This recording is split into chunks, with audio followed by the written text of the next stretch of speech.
But nobody could predict that it would become a phenomenon that, I mean, it's in a class of its own, that's for sure.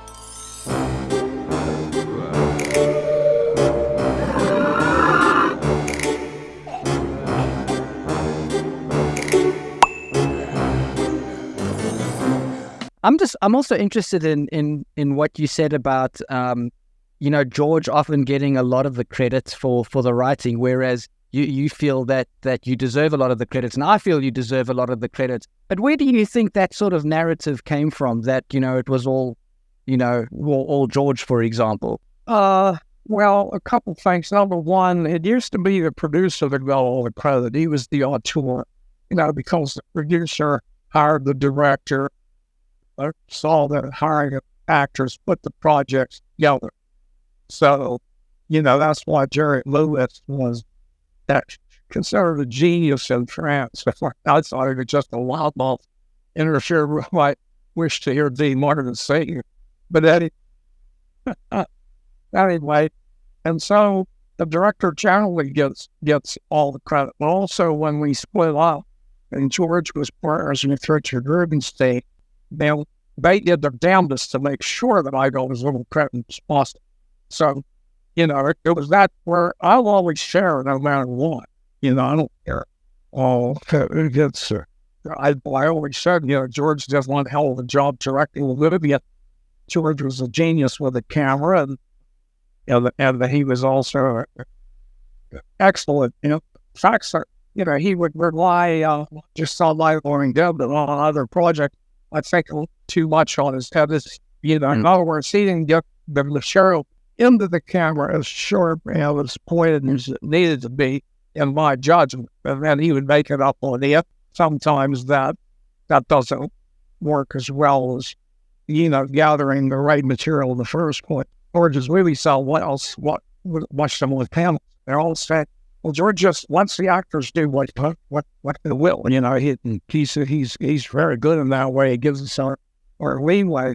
Well, then he's not directing them. I mean, he takes what they give him and then he tries to mold it after the fact. Well, as opposed to having a concept of what he wants and executing it. He would step in, and if it's really off base, I guess he would mold it on the spot.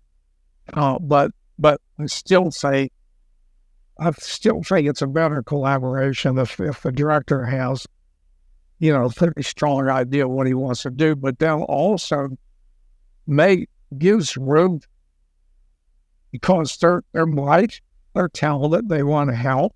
It creates better camaraderie, and they have good ideas, and the director needs to listen to those ideas of them and tailor them to his overall concept.